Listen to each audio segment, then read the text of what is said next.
Hi friends, welcome back to my YouTube channel. ಹೇಗಿದ್ದೀರಾ ಎಲ್ಲರೂ ಚೆನ್ನಾಗಿದ್ದೀರಾ ಅಂತ ಭಾವಿಸ್ತಾ ಇವತ್ತಿನ ವ್ಲಾಗನ್ನು ಸ್ಟಾರ್ಟ್ ಮಾಡ್ತಾ ಇದ್ದೀನಿ.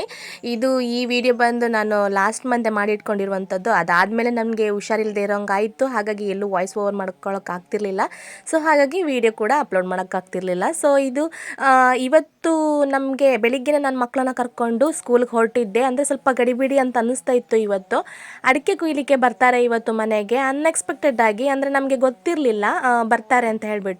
ಸೊ ಸಡನ್ನಾಗಿ ಬಾವ ಯಾವಾಗಲೂ ಕಾಲ್ ಮಾಡ್ತಾಯಿದ್ರು, ಬಟ್ ಫ್ರೀ ಇಲ್ಲ ಅಂತ ಹೇಳ್ತಾಯಿದ್ರು. ಸೊ ಆವತ್ತು ಕಾಲ್ ಮಾಡಿದಾಗ ಸರಿ ಇವತ್ತೊಂದಿನ ಫ್ರೀ ಇದ್ದೀನಿ ಬರ್ತೀನಿ ಅಂತ ಹೇಳಿದ್ರಂತೆ. ಹಾಗಾಗಿ ಎಲ್ಲ ಸ್ವಲ್ಪ ಗಡಿಬಿಡಿ ಅನಿಸ್ತಾ ಇದೆ. ಮತ್ತು ಬಾವ ಆಲ್ರೆಡಿ ಮಕ್ಕಳನ್ನ ಕರ್ಕೊಂಡು ಹೋಗಿದ್ದಾರೆ.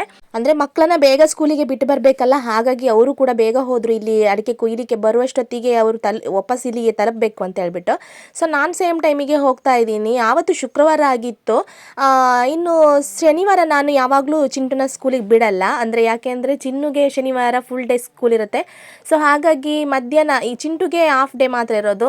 ಬೆಳಿಗ್ಗೆ ಒಂದ್ಸಲ ಹೋಗಬೇಕು, ಮಧ್ಯಾಹ್ನ ಒಂದ್ಸಲ ಹೋಗಬೇಕು, ಸಾಯಂಕಾಲ ಒಂದ್ಸಲ ಹೋಗಬೇಕು. ತುಂಬ ರಗಳೆ ಆಗುತ್ತೆ, ಬೇಡ ಅಂತ ಹೇಳ್ಬಿಟ್ಟು ಹೇಗೋ ಹಾಫ್ ಡೇ ಅಲ್ಲ ಅಂತ ಹೇಳ್ಬಿಟ್ಟು ಅವನನ್ನು ಮನೇಲಿ ನಿಲ್ಲಿಸ್ಕೊಳ್ತೀನಿ ನಾನು ಯಾವಾಗಲೂ. ಸೊ ಅದಕ್ಕೆ ಚಿನ್ನು ಕೇಳ್ತಾ ಇದ್ದ, ನಾಳೆ ನಾನು ಕೂಡ ರಜೆ ಮಾಡಬೇಕಾ ಅಮ್ಮ ಅಂತ. ಯಾಕಪ್ಪ ಅಂತ ಕೇಳಿದ್ರೆ, ಅಡಿಕೆ ಇರ್ಕಿ ಕೊಡಲಿಕ್ಕೆ ನಿನಗೆ ಜನ ಇಲ್ಲಲ್ವ, ಯಾರು ಹೆಲ್ಪಿಗೆ ಇಲ್ಲಲ್ವ, ನಾನು ಬರಬೇಕಾ, ಪಪ್ಪನೂ ಇಲ್ಲಲ್ವ ಅಮ್ಮ, ನಾನು ನಿಲ್ತೀನಿ ರಜೆ ಮಾಡಿಬಿಟ್ಟು, ನಾನು ಎರ್ಕಿ ಕೊಡ್ತೀನಿ ನಿನ್ಗೆ ಅಡಿಕೆ ಹೆಲ್ಪ್ ಮಾಡ್ತೀನಿ ಅಂತ ಹೇಳ್ತಾ ಇದ್ದ. ಸೊ ಅದನ್ನು ಕೇಳಿಬಿಟ್ಟು ನನಗೂ ನಗು ಬರ್ತಾ ಇತ್ತು.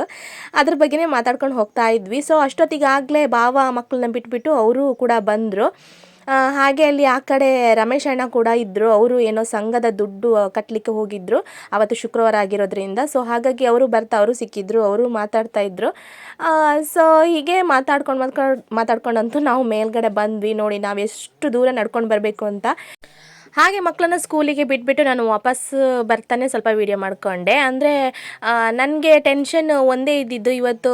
ಅಂದರೆ ನಮ್ಮ ಮನೆಯವರು ಕೂಡ ಇರಲಿಲ್ಲ ಅಲ್ವಾ. ಸೊ ಹಾಗಾಗಿ ನಂಗೆ ಸ್ವಲ್ಪ ಟೆನ್ಷನ್ ಆಗ್ತಾಯಿತ್ತು. ಅಡಿಕೆ ಕೊಯ್ಲಿಕ್ಕೆ ಬರ್ತಾರೆ, ಸೊ ಯಾರು ಹೆಲ್ಪ್ ಇಲ್ಲ. ಆವತ್ತು ಬೇರೆ ನಮ್ಮ ಅಕ್ಕಪಕ್ಕದಲ್ಲಿ ಎಲ್ಲ ಕಡೆ ಕೂಡ ಅಡಿಕೆ ಕುಯ್ಯುದಂತೆ ಅದೇ ದಿನವೇ. ಹಾಗಾಗಿ ಬೇರೆ ಬೇರೆ ಜನ ಬರ್ತಾರೆ. ಸೊ ಹಾಗಾಗಿ ಸ್ವಲ್ಪ ಟೆನ್ಷನ್ ಆಗ್ತಿತ್ತು. ಯಾರು ಜನ ಸಿಕ್ಕಿಲ್ಲ ಅಂದರೆ ಒಂದೇ ದಿನದಲ್ಲಿ ಎಲ್ಲ ಕೆಲಸ ಫಿನಿಶ್ ಆಗಲ್ಲ, ಏನು ಮಾಡೋದು ಅಂತ ಅಂದ್ಕೊಳ್ತಾ ಇದ್ದೆ ನಾನು. ಮತ್ತು ಅಕ್ಕ ಭಾವ ಅಂದರೆ ಅವರು ಏನಾದರೂ ವಿಷಯ ಇದ್ದರೆ ಅವರಿಬ್ಬರು ಶೇರ್ ಮಾಡಿಕೊಂಡು ಮಾತಾಡಿಕೊಂಡು ಎಲ್ಲ ಕೆಲಸ ಮಾಡ್ತಾರೆ. ಮತ್ತು ಭವ್ಯ, ಮೋಹನ್ ಭಾವ ಅವರು ಕೂಡ ಹಾಗೆಯೇ. ನನಗೆ ಏನಾದರೂ ಹೇಳಬೇಕು ಅಂದರೆ ನಾನು ಇವರಿಗೆ ಫೋನ್ ಮಾಡಿ ಹೇಳಬೇಕು, ವಿಷಯವನ್ನು ಶೇರ್ ಮಾಡಬೇಕು, ಮತ್ತು ಅವರ ಅಭಿಪ್ರಾಯವನ್ನು ಕೇಳಿ ನಾನು ಮತ್ತೆ ಕೆಲಸ ಮಾಡಬೇಕು. ಹೀಗೇ ಆಗುತ್ತೆ ನನಗೆ ಯಾವಾಗಲೂ. ಸೊ ಹಾಗಾಗಿ ನನಗೆ ಸ್ವಲ್ಪ ಟೆನ್ಷನ್ ಜಾಸ್ತಿ ಮಾಡ್ಕೊಳ್ತೀನಿ. ಅವರು ಇದ್ದರೆ ನಾನು ತಲೆನೇ ಕೆಡ್ಸ್ಕೊಳಕ್ಕೆ ಹೋಗಲ್ಲ, ಅವರೇ ಎಲ್ಲ ನೋಡ್ಕೊಳ್ತಾರೆ ಅಂತ. ಸೊ ಹಾಗಾಗಿ ಸ್ವಲ್ಪ ತಲೆಬಿಸಿ ಆಗ್ತಿತ್ತು. ಮತ್ತು ಇನ್ನೂ ಆಲ್ರೆಡಿ ಆ ಕಡೆ ಅಡಿಕೆ ಕುಯ್ತಾ ಇದ್ದಾರೆ. ನಾನು ಇನ್ನೂ ಹೋಗಿ ಜಾಯ್ನ್ ಆಗಬೇಕು ಅಲ್ಲಿ. ಆಲ್ರೆಡಿ ಅಕ್ಕ ಹೋಗಿ ಅಡಿಕೆ ಹೆರ್ತಾ ಇದ್ದಾರೆ. ಇನ್ನು ನಾನು ಬಟ್ಟೆ ವಾಶ್ ಮಾಡೋದ ಏನು ಅಂತ ನೋಡ್ಕೋಬೇಕು. ಅದಾದಮೇಲೆ ಮತ್ತೆ ಹೋಗಿ ನಾನು ಅಲ್ಲಿ ಹೋಗಿ ಜಾಯ್ನ್ ಆಗಬೇಕು ಇವಾಗ. ಇನ್ನು ಇದಾದಮೇಲೆ ನಾನು ಎಲ್ಲೂ ವೀಡಿಯೋಸ್ ಮಾಡ್ಕೊಳ್ಳೋಕೆ ಹೋಗಿಲ್ಲ. ಯಾಕೆಂದರೆ ಅಡಿಕೆ ಹೆರ್ಕಬೇಕಲ್ಲ ಗಡಿಬಿಡಿಯಲ್ಲಿ. ನಾನು ಅಕ್ಕ ಇಬ್ಬರೇ ಇರೋದು. ಹಾಗಾಗಿ ನಮಗೆ ಅಷ್ಟು ಒಂದು ದಿನದಲ್ಲಿ ನಾವು ಫಿನಿಷ್ ಮಾಡಬೇಕು ಅಂತೇಳಿ ಒಂದು ಟಾರ್ಗೆಟ್ ಇಟ್ಕೊಂಡಿದ್ವಿ. ಸೊ ಹಾಗಾಗಿ ಎಲ್ಲೂ ವೀಡಿಯೋಸ್ ಏನು ಮಾಡ್ಕೊಳ್ಳೋಕೆ ಹೋಗಲಿಲ್ಲ. ಅದಕ್ಕೆ ಟೈಮ್ ವೇಸ್ಟ್ ಆಗುತ್ತೆ ಅಂತ ಹೇಳ್ಬಿಟ್ಟು.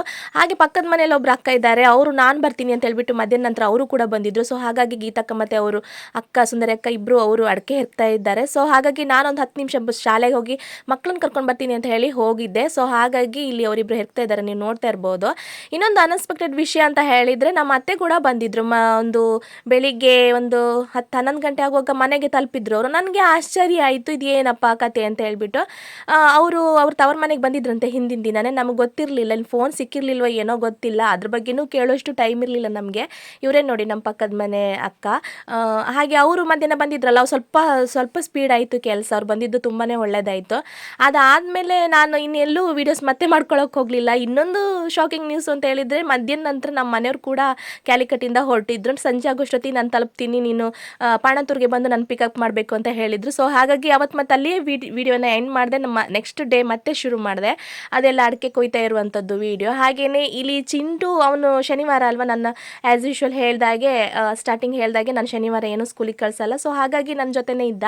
ಇನ್ನೊಂದು ವಿಷಯ ಅಂತ ಹೇಳಿದರೆ, ಆಲ್ರೆಡಿ ಶುಕ್ರವಾರನೇ ನನಗೆ ಸ್ವಲ್ಪ ಹುಷಾರಿಲ್ಲದೆ ಇರೋಂಗೆ ಏನೋ ಒಂದು ಸಿಮ್ಟಮ್ಸ್ ಕಾಣಿಸ್ತಾ ಇತ್ತು. ಶನಿವಾರ ನನಗೆ ಜಾಸ್ತಿ ಆಗಿಬಿಟ್ಟಿತ್ತು. ಅಂದರೆ ಅಡಿಕೆ ಎಲ್ಲ ಸ್ವಲ್ಪ ರಾಶಿ ಇತ್ತಲ್ಲ, ಅದನ್ನೆಲ್ಲ ತೊಗೊಂಡು ನಾವು ಮನೆಗೆ ಸಾಗಿಸಬೇಕಾಗಿತ್ತು. ಸೊ ಹಾಗಾಗಿ ಅದೇ ಕೆಲಸದಲ್ಲಿ ಮುಳುಗಿದ್ವಿ. ಇವನು ಬೇರೆ ಬಂದುಬಿಟ್ಟು ಅದು ಇದು ಅಂತ ಹೇಳಿಬಿಟ್ಟು ಏನೋ ಚರಪರೆ ಮಾಡ್ತಾ ಇದ್ದ. ಅವನು ಹೇಳಿದ್ದೇ ಆಗಬೇಕು ಹಾಗೆ. ಸೊ ಅದಾದಮೇಲೆ ಅವನ ಜೊತೆ ಸ್ವಲ್ಪ ಟೈಮ್ ಸ್ಪೆಂಡ್ ಮಾಡಿದೆ. ಅವ್ನು ಬಿಸ್ಕೆಟ್ ಕೊಡೋದು, ನೀರು ಕೊಡೋದು ಹೀಗೆ ಮಾಡ್ಕೊಳ್ತಾ ನಾನು ಸ್ವಲ್ಪ ಹೊತ್ತು ಕೂತ್ಕೊಳ್ಳೋದು, ಮತ್ತು ಅಡಿಕೆನೆಲ್ಲ ಒಟ್ಟು ಮಾಡೋದು, ಹೀಗೆ ಮಾಡ್ಕೊಳ್ತಾ ಅಂತೂ ಹೇಗೋ ನನಗೆ ಮಧ್ಯಾಹ್ನ ಆಗೋಷ್ಟೊತ್ತಿಗೆ ತುಂಬಾ ಹುಷಾರಿಲ್ಲದೆ ಇರೋ ಹಾಗಾಯಿತು. ಸೊ ಹಾಗಾಗಿ ಆವತ್ತು ಕೂಡ ವಿಡಿಯೋನ ಅಲ್ಲಿಗೆ ಎಂಡ್ ಮಾಡಿದೆ.